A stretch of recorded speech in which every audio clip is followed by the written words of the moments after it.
Shalom damai dalam nama Tuhan kita Yesus Kristus dan Tuhan menyertai Anda. Kembali Bishop ingin meneruskan pelajaran pencerahan kita daripada kitab Injil Yohanes. Kita sudah sampai ke bab yang ke-7 dan situasi ini masih lagi Yesus berada di kota Yerusalem merayakan hari raya Pondok Daun. Di dalam ayat yang ke-37, bab yang ke-7 Injil Yohanes, saya akan bacakan. Dan pada hari terakhir, yaitu pada puncak perayaan itu, Yesus berdiri dan berseru, "Barang siapa haus, baiklah ia datang kepadaku dan minum." Kita tahu bahwa perayaan Hari Raya Pondok ini berlangsung selama tujuh hari. Dan pada hari terakhir maksudnya pada hari ke-7, ya, di mana Yesus berseru dalam bahasa Inggris, "In the last day, the great day of the feast, Jesus stood and cried, saying, If any man thirst, let him come to me and drink. Barang siapa percaya kepadaku," ayat 38, "seperti yang dikatakan oleh kitab suci, dari dalam hatinya akan mengalir aliran-aliran air hidup. He that believe on me, as the scripture had said, out of his belly shall flow rivers of living water." Nah, Yesus mengucap dan berseru bagaimana kehausan di dalam jiwa kita. Kena ada kehausan atau kelaparan di dalam hidup kita untuk mencari Tuhan, dan lebih daripada itu, kehausan akan perkataan Kristus dan kehausan mencari kebenaran akan Kristus dan kehausan mencari berkat, kehausan yang mana hanya dapat dipuaskan oleh Tuhan sendiri melalui Kristus. Nah, sebelum saya teruskan, Yesus berseru, dan seruannya ini kepada semua orang-orang Yahudi ketika itu. Kehausan tentang Tuhan. Sebab perayaan Hari Raya Pondok Daun itu seharusnya perayaan di mana mereka berkumpul untuk merayakan kemerdekaan, kelepasan mereka daripada perhambaan di Mesir yang melambangkan dosa, dan selama 40 tahun mereka di padang pasir menuju ke tanah perjanjian Kanaan waktu itu. Mereka tinggal di tenda-tenda ataupun pondok-pondok. Mereka memperingati Tuhan dan kuasa dan tanda-tanda mujizat yang Tuhan telah lakukan di dalam kehidupan orang-orang Yahudi selama 40 tahun.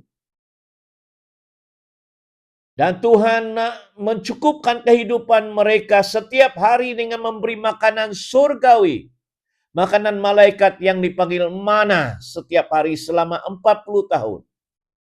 Bila mereka haus, Tuhan memerintahkan Musa untuk memecahkan batu di tengah-tengah gurun, sehingga air keluar untuk mereka minum. Bila mereka berseru kepada Tuhan Allah, mereka mau makan daging, Allah memerintahkan burung-burung puyuh yang ratusan ribu datang untuk dimakan. Kelaparan apa yang Tuhan nyatakan di sini? Ayat 39 dikatakan, kehausan apa ataupun kelaparan apa, kehausan yang dimaksudkannya ialah roh, ruak, yang akan diterima oleh mereka yang percaya kepada Yesus. Jadi kita tahu di sini ruak di sini adalah ruak hakodes, ataupun Roh Kudus, ataupun Roh Allah. Sebab Yesus dipenuhi dan diurapi oleh Roh Kudus Allah dari kecil. Dia dipenuhi, dia dikuasai, dia dipimpin oleh Roh Kudus ke padang pasir untuk dicobai selama 40 hari dan 40 malam. Dia tahu dia diurapi oleh Allah Bapa untuk memberitakan Injil dan melakukan semua perintah dan pekerjaan dan kehendak Allah Bapa. Dan dia tahu dia Mesias itu yang diutus untuk melakukan pekerjaan dan menyatakan firman Allah Bapa itu. Tetapi dia juga mengetahui bahwa dia hanya mampu berbicara hikmat, berbicara pengetahuan, melakukan pekerjaan-pekerjaan mujizat, kesembuhan kepada orang yang sakit, memiliki authority atau otoritas, exousia, power, and dunamis power kepada iblis, kepada setan-setan, mengusir mereka daripada orang yang dirasuki. Ini adalah kuasa daripada Roh Kudus. Dan dia tahu bahwa Roh Kudus itulah laksana air yang memuaskan dahaga. Laksana api yang memanaskan badan bila kita kesejukan. Roh Kudus itu laksana pedang yang bermata dua oleh firman Tuhan untuk melakukan kehendak firman-Nya. Roh Kudus itu lambang seperti minyak urapan yang menyembuhkan, yang melindungi, bahwa setiap orang yang percaya diberi hak wewenang kuasa dengan keperkasaan surgawi sebagai meterai di dalam kehidupan pengikut Kristus. Dia tahu, maka dia berseru, kalau kamu mau air ini, yang dipanggil air yang hidup ini, percaya kepada dia dan datang kepada dia dan meminta kepada dia. Dikatakan barang siapa percaya kepadaku, itu syaratnya. Masih ingat enggak?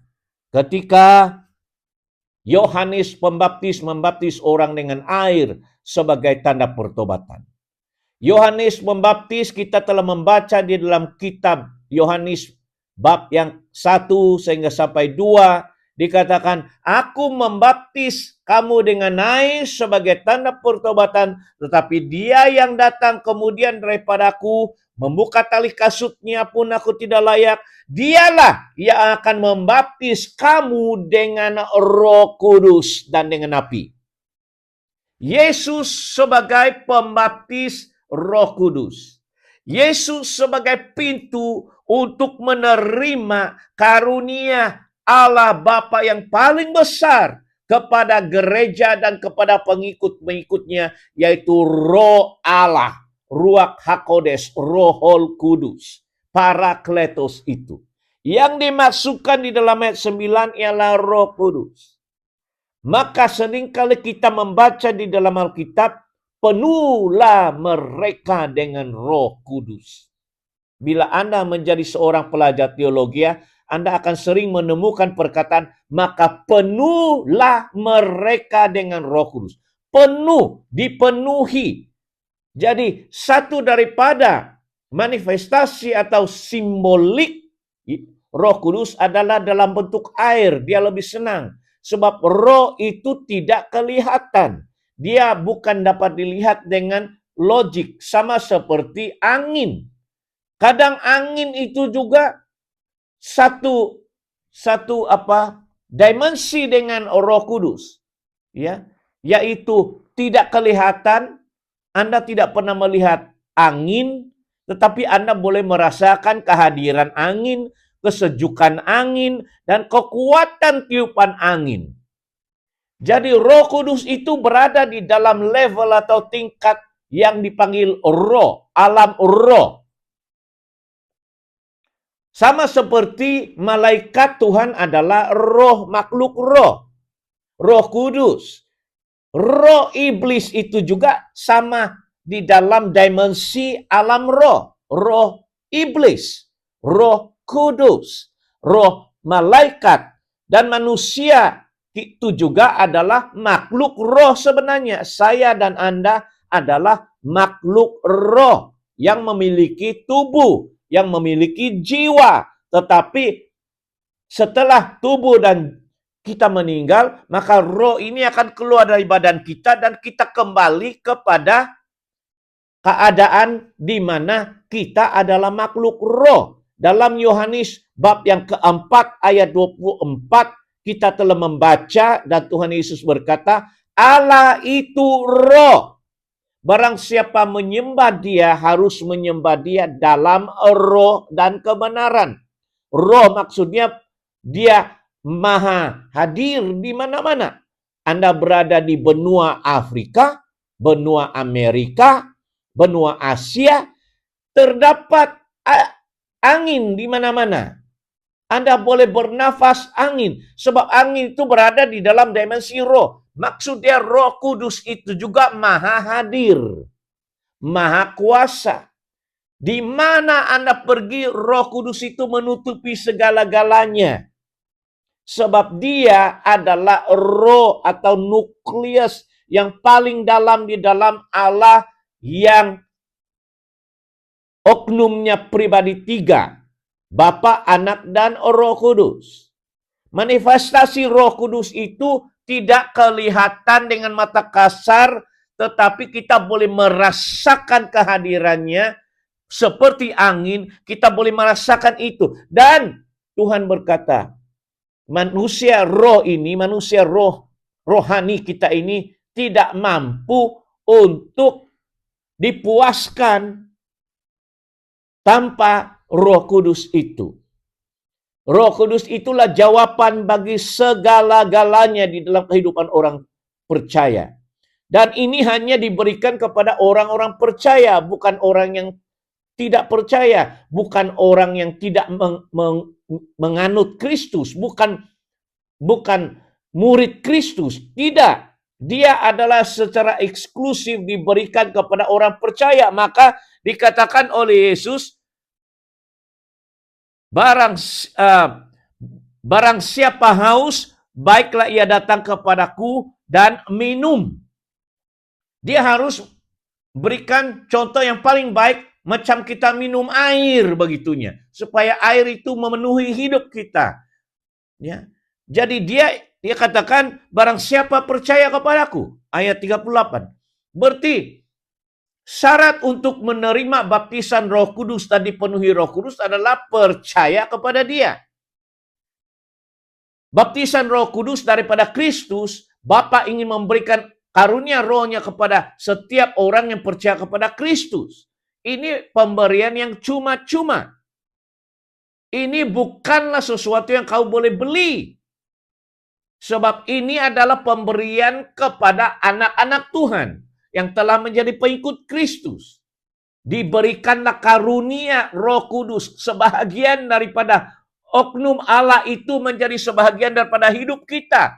Sebab kita tidak mampu menjalani kehidupan yang benar, melawan dosa, dan menguasai kehidupan ini tanpa Roh Kudus yang memberikan kuasa dan urapannya dalam hidup kita. Yesus pelajari ini. Dia tahu selama 33,5 tahun, 33 tahun lebih, dia menyadari ini bahwa kekuatannya adalah daripada Roh Allah, kekuatannya daripada Roh Kudus. Dia untuk melakukan perintah-perintah Allah Bapanya dan firman dan kehendak Bapanya, dia memerlukan kekuatan daripada Roh Kudus itu. Maka sekarang dia ingin memberikan jawaban kepada setiap kehausan jiwa dalam hidup kita untuk hidup yang benar, menjadi orang yang baik, melakukan perbuatan-perbuatan baik, mengucapkan perkara-perkara yang baik, bahkan melakukan segala perintah-perintah Tuhan.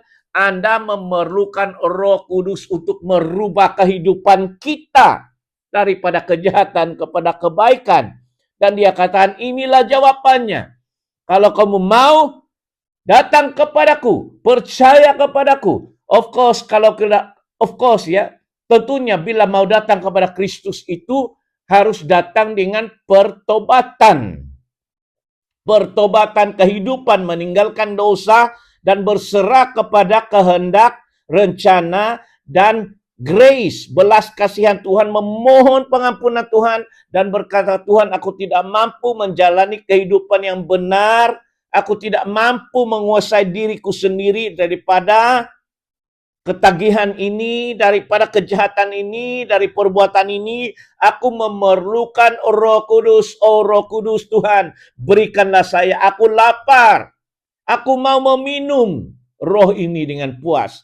Maksud dia, Anda mau biarkan dia memenuhi, menguasai, ya, meminum, itu memenuhi, menguasai kehidupan kita dengan kehadiran Roh Allah, Roh Kristus itu dalam hidup kita. Dan dia akan berikan kepada mereka yang mau rindu haus, bukan kepada mereka yang tidak haus.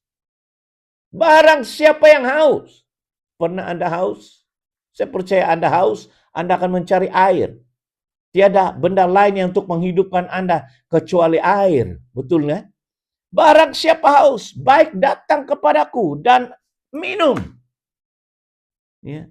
Barang siapa percaya, seperti yang dikatakan oleh kitab suci, dari dalam hati. Bila Anda meminum, maksud dia, Yesus memberikan satu simbolik, ya. Dipenuhi Roh Kudus itu seperti meminum. Ya, tapi bukan fisikal maksudnya. Seperti Anda membuka mulut dan meminta Roh Kudus itu datang. Saya masih ingat pada usia saya 20-an. Setelah beberapa tahun saya bertobat, saya haus. Saya betul-betul mau Bapa memenuhi saya dengan rohnya. Saya katakan, Yesus, penuhilah saya, baptislah saya, Bapa, penuhi saya dengan Roh Kudus. Saya tahu malam itu Roh Kudus datang dan memenuhi hidup saya. Kehadirannya itu begitu nyata. Roh saya itu mulai energize.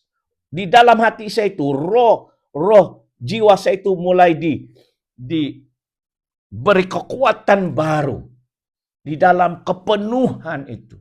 Roh Kudus mulai menguasai saya, sehingga saya boleh menguasai nafsu, saya boleh diberi kekuatan, kemampuan untuk berpikiran, berhikmat, berpengetahuan, dan melakukan pekerjaan-pekerjaan sebagai seorang suruhan Tuhan dan hamba Tuhan. Itulah yang dipanggil second blessing, orang katakan. Setelah terima Kristus bertobat, Anda dipenuhi, menerima karunia roh itu, ataupun dibaptis oleh Roh Kudus. Maksudnya diselamkan, baptizo, ditenggelamkan di dalam arus kekuasaan, kehadiran, kehangatan, urapan Roh Allah itu. Anda penuh. Bukan hanya Anda dipenuhi Roh Kudus, bahkan Roh Kudus itu akan tinggal diam di dalam hati kita, menjadi mata air seperti yang Yesus maksudkan. Dari kitab suci berkata, dari dalam hatinya, dari dalam rohnya akan mengalir aliran-aliran air hidup yang mengairi kehidupan kita, yang senantiasa bila kita berkata, Roh Kudus bersamalah aku, Dan itu kita boleh rasakan itu. Kuasanya itu, nikmatnya itu. Kekuasaan Roh Kudus. Hari ini saya hidup, saudara. Umur 60 tahun begini, saya hidup oleh kekuatan Roh Kudus. Saya menjalani kehidupan kuasa, kemenangan, diberkati. Bagi saya, kunci rahasianya adalah kekuatan Roh Kudus di dalam kehidupan Bishop. Kalau tanpa Roh Kudus, saya tidak boleh menjalani kehidupan sampai sekarang sebagai seorang yang taat, setia melayani Tuhan Yesus. Setia melakukan perintah Tuhan. Setia menjadi hambanya untuk berkata-kata dalam nubuat, berkata-kata dalam hikmat. Melakukan pekerjaan-pekerjaan yang supernatural oleh kuasa Roh Kudusnya di dalam hidup Bishop. Roh Kudus itu mengalir, memenuhi, bahkan menjadi mata air yang terus memancar dan orang berkata, Bishop, saya melihat ada pernah beberapa hari yang lalu teman saya, Anda bekerja keras siang dan malam, semacam tidak henti-henti. Saya diberi kekuatan seperti orang muda, karena Roh Kudus memampukan saya bekerja siang dan malam. Saya boleh berdoa berjam-jam. Kenapa? Karena Roh Kudus membantu saya berdoa. Ya, saya melihat kekuatan itu. Saya sebagai seorang pemazmur, saya mengarang lagu. Saya ada recording studio. Terutama dalam bahasa Kadasan, lagu-lagu pujian, lagu-lagu mazmur. Luar biasa, bulan Februari yang lalu, sebab saya membuat rekaman ini dalam bulan Maret. 28 hari saya mengarang 25 lagu. Mencipta 25 lagu. Hampir 28 lagu. Lagi 3. Berarti 1 lagu 1 hari. Di mana kemampuan Bishop itu? Di mana hikmat itu? Untuk saya menulis lirik-lirik lagu. Seperti Solomon, Raja Solomon. Karena penuh hikmat Roh Kudus dikatakan dalam hidup Raja Solomon. Dia mengarang 1.005 buah lagu. Tidak tahu berapa lama. Tapi Bishop selama ini sudah hampir masuk 3 tahun. Karena hikmat, karena kekuatan daripada Roh Kudus, ketekunan itu sudah hampir 300 lagu. Jadi, itu yang Tuhan katakan. Tapi syaratnya percaya. Bertobat. Percaya bukan hanya setakat percaya kehadiran Kristus, tetapi mengikuti pengajaran kehendak dan perintahnya. Iblis pun, setan pun percaya Yesus. Agama-agama lain pun tidak menyangkal. Dia katakan, saya percaya Yesus. Saya percaya Isa. Nabi Isa, anak Maryam. Percaya. Iblis, setan pun berkata, aku percaya. Alkitab mengatakan begitu. Iblis pun percaya. Tetapi maksud Yesus percaya di sini adalah menjadi murid Tuhan. Menjadi pengikut Kristus. Menjadi orang Kristen. Pengikut Kristus dan bukan ajaran-ajaran lain. Itu yang dipanggil percaya. Dengan perbuatan, bukan dengan perkataan aku percaya Yesus, aku percaya Isa, aku percaya, bukan enggak. Kalau Yesus katakan Yesus itulah anak Allah, Alkitab berkata demikian, Anda percaya enggak? Kalau dikatakan dalam Yohanes 1 ayat 1, pada mulanya firman atau kalam. Firman itu bersama-sama dengan Allah dan firman itu adalah Allah. Dan firman itu menjelma menjadi manusia. Percaya enggak? Bahwa Kristus Yesus itu adalah kalam Allah. Allah yang menjelma menjadi manusia. Satu daripada oknum anak itu yang dipanggil Allah anak menjelma menjadi manusia. Dia adalah Allah. Anda tidak akan dapat menerima itu. Sebab pada saat Anda menerima ketuhanan Yesus, Anda harus menyembah Tuhan Yesus. Dan orang tidak sanggup ke arah itu. Itu maksudnya percaya itu adalah menerima dia total. Akan apa yang dia katakan. Apa yang akan dikatakan oleh Alkitab. Barang siapa percaya kepadaku. Dari dalam hatinya mengalir aliran-aliran air hidup. Di sini Yesus menyatakan bukan air biasa, tetapi air hidup di situ. Ada enggak yang dipanggil air hidup? Enggak ada. Kita minum air biasa. Tapi Yesus mendalami doktrinnya ini. Air hidup. Living water. He that believe on me, as the scripture hath said, out of his belly shall flow rivers of living water. Bukan air biasa yang dimaksudkan oleh Tuhan. Tapi air hidup ini adalah Roh Kudus. Itulah air hidup. Yang dimaksudkan ialah roh yang akan diterima oleh mereka yang percaya kepadanya. Sebab roh itu belum datang. Karena Yesus belum dimuliakan. Ketika Yesus mengajar tentang Roh Kudus ini, Roh Kudus belum datang. Setelah Yesus dimuliakan, maksud dia bangkit dari kubur setelah kematian 3 hari, 3 malam. Dan dia selama 40 hari menyatakan diri kepada murid-muridnya di dalam Kisah Rasul-Rasul bab yang pertama. Dan dia naik ke surga dan hari ke-50, hari Pentakosta, barulah Roh Kudus itu dicurahkan, dipanggil pengalaman Pentakosta, pencurahan Roh Kudus. Itu yang dimaksudkan. Dia dimuliakan, dia ditinggikan, dia naik ke surga. Dan dia telah berjanji untuk memberikan Roh Kudus. Dia telah berdoa di dalam Yohanes 14 ayat 16. Anda akan sampai ke situ. Dalam Yohanes 14 ayat 16 Tuhan Yesus berkata, aku akan berdoa, aku akan minta kepada Bapa dan Dia akan memberikan kamu seorang penolong yang lain supaya Dia menyertai kamu selama-lamanya. Oleh doa Yesus. Setelah dia dimuliakan, jawaban itu datang pada hari Pentakosta, on the Pentecost Day, di dalam Kisah Rasul-Rasul bab yang kedua, kitab Rasul-Rasul bab yang kedua, dikatakan on the day of Pentecost, the Holy Spirit was poured out. Itu yang dimaksudkan dengan Yesus. Tapi dalam ayat 39 ini dikatakan, Roh itu waktu itu belum datang. Tapi Tuhan sudah mengajar dan mempersiapkan para muridnya, para pendengar, bahwa roh ini akan datang. Bila roh ini datang, dia akan memenuhi hidup kita, menguasai kita, memenuhi laksana air. Anda akan puas dan akan tinggal di dalam hidup kita. Dan akan tinggal dalam hati seperti aliran-aliran air selama-lamanya. Berdiam di dalam hidup kita, bermukim di dalam hidup kita. Selagi kita menjadi pengikutnya, menjadi murid Kristus, Roh Kudus itu sampai hari ini bermukim dalam diri bishop, memenuhi diri bishop. Rahasia inilah yang Tuhan mau nyatakan kepada setiap murid-muridnya buat pelajar-pelajar semua. Amin. Ayat 40. Beberapa orang di antara orang banyak yang mendengar perkataan-perkataan itu berkata, dia ini benar-benar nabi yang akan datang.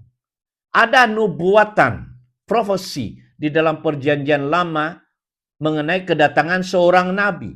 Musa, Moses, pemimpin Bani Yahudi Israel berkata, akan bangkit seorang nabi yang sama seperti aku.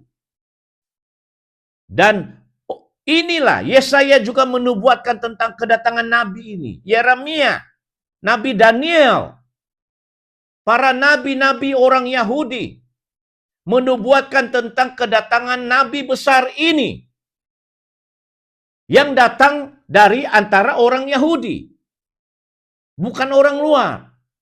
Musa, Nabi Musa, Moses menyatakan nabi itu sama seperti saya. Dia katakan di kalangan orang-orang Yahudi. Nabi besar orang Yahudi ini, orang Yahudi. Jadi di dalam 40 orang banyak mendengar perkataan itu berkata, dia ini benar-benar nabi yang akan datang.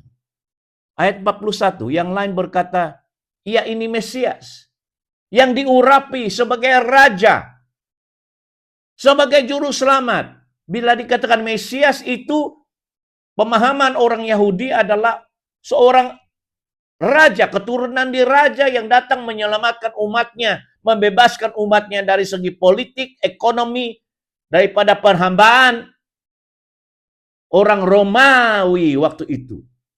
Sebab zaman Yesus di Israel berada di bawah pemerintahan Empire Rome, Caesar, dan tanah Yehuda, tanah Israel waktu itu berada di dalam kekuasaan orang Rome, Empire Rome waktu itu.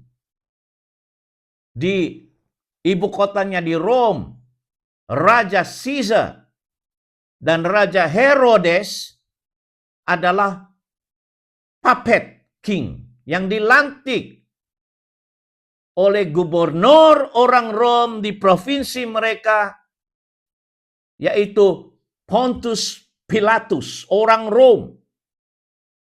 Jadi mereka mengharapkan Mesias itu datang untuk membebaskan mereka dari tawanan, merdeka daripada perhambaan, tawanan Empire Rome. Itulah yang dipanggil Mesias. Tetapi yang lain berkata bukan. Bukan. Mesias tidak datang dari Galilea. Bagi mereka Mesias itu harus datang dari Yerusalem, dari tanah Israel. Sebab Galilea waktu itu bukan sebahagian daripada tanah Israel. Galilea waktu itu, Yudea waktu itu adalah kota-kota, tempat-tempat orang-orang yang kebanyakan bukan orang Israel. Jadi, ayat 42. Karena kitab suci mengatakan bahwa Mesias berasal dari keturunan David, Raja Daud. Dari kampung Bethlehem, tempat Daud dulu tinggal. Daud yang di sini dimaksudkan adalah David, King David, raja kedua bangsa Israel, ya. Mereka tidak tahu asal-usul Yesus yang sebenarnya memang dia dari keturunan diraja, dia adalah putra. He is a royal generation. Nenek dia adalah Raja Daud. Nenek dia adalah Raja Solomon. Menurut silsilah melalui Yusuf. Orang tidak tahu yang sebenar-benarnya Yesus membesar benar di Galilea, tetapi dia lahir di Bethlehem. Kita tahu kan ceritanya. 4 orang menyaksikan itu, Matius, Markus, Lukas, dan Yahya atau Yohanes, bahwa dia dilahirkan di Bethlehem. Memang benar. Daud atau Raja Daud tinggal di Bethlehem. Dia memang itulah itu dilahirkan. Cuma orang tidak tahu waktu itu. Ayat 43, timbullah pertentangan di antara orang banyak karena Yesus. Karena dia. Beberapa di antara mereka mau menangkap dia. Tetapi tidak ada seorang pun yang berani menyentuhnya. Bagi saya ini adalah kata-kata profetik, kata-kata nubuatan Tuhan Yesus.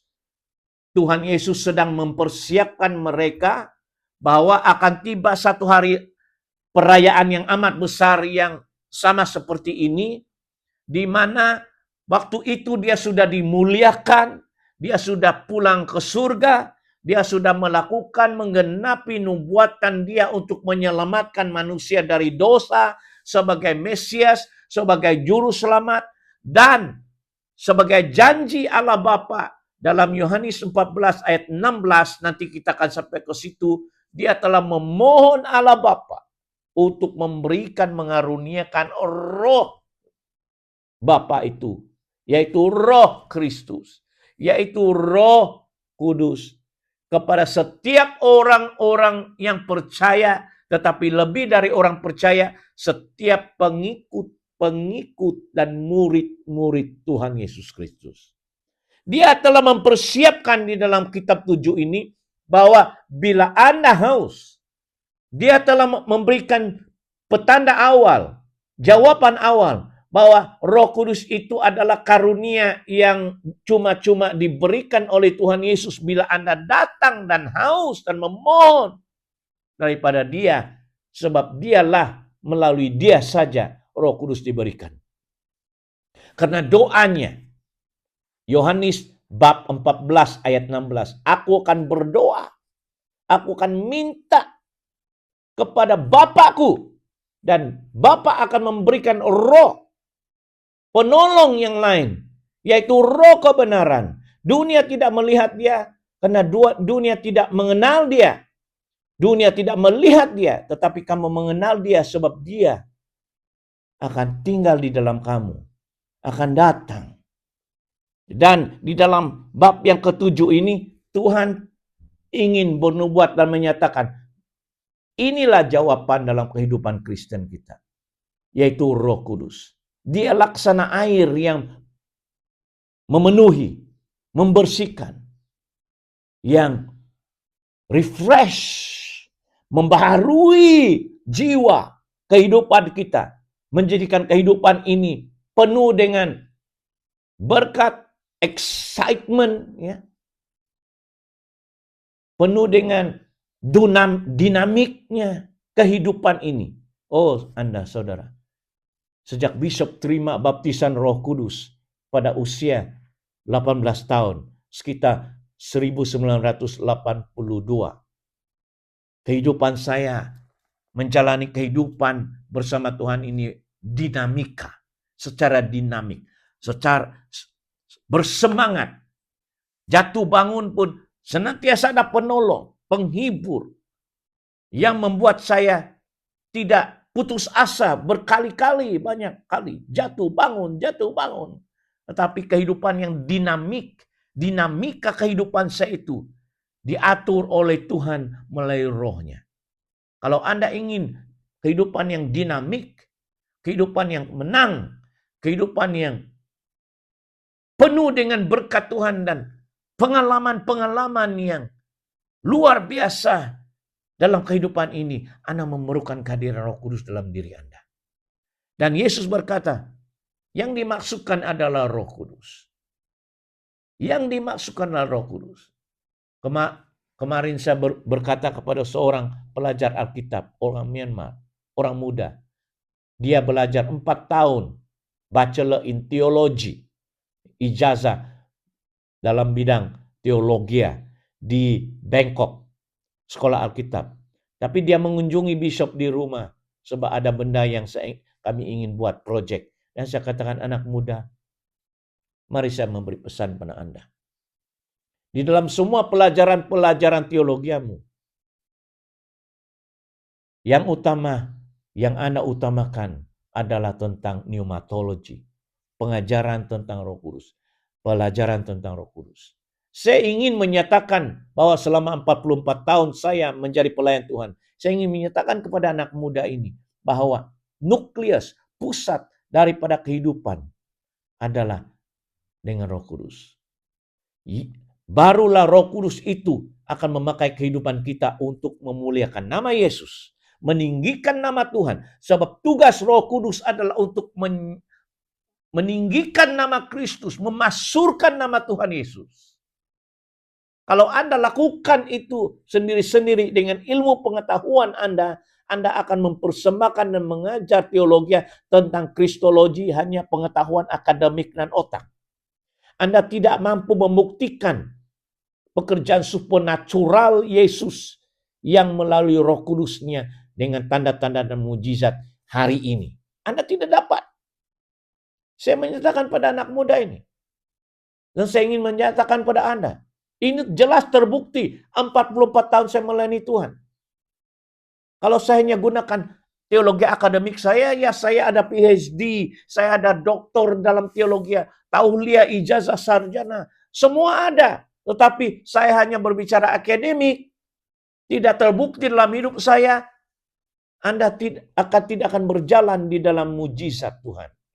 Bila Anda penuh Roh Kudus, akan aliran-aliran hidup itu, pekerjaan Roh Kudus itu dinyatakan dalam kehidupan Anda akan menjalani kehidupan yang supernatural. Maukah Anda menjalani kehidupan yang luar biasa, yang supernatural, lain daripada akademik? Anda memerlukan kepenuhan roh. Seperti air, Anda harus minum Roh Kudus itu. Contohlah ya, simbolik ya. Roh Kudus itu tidak boleh diminum. Tapi saya tidak tahu, Bishop tidak tahu macam mana menjelaskan apa yang dimaksudkan oleh Yesus. Minum daripadaku. haus, ya. Tapi saya paham maksudnya itu dipenuhi dan dipenuhi oleh Roh Kudus supaya Roh Kudus itu berbicara, berbisik, energize, ya. Seperti baterai HP atau mobile phone yang sudah negatif, Anda charge kembali, ya, mencas kembali supaya kehidupan Anda berdinamika dalam hidup Anda. Kita akan sambung kembali nanti di dalam bab yang seterusnya. Tuhan memberkati. Amin.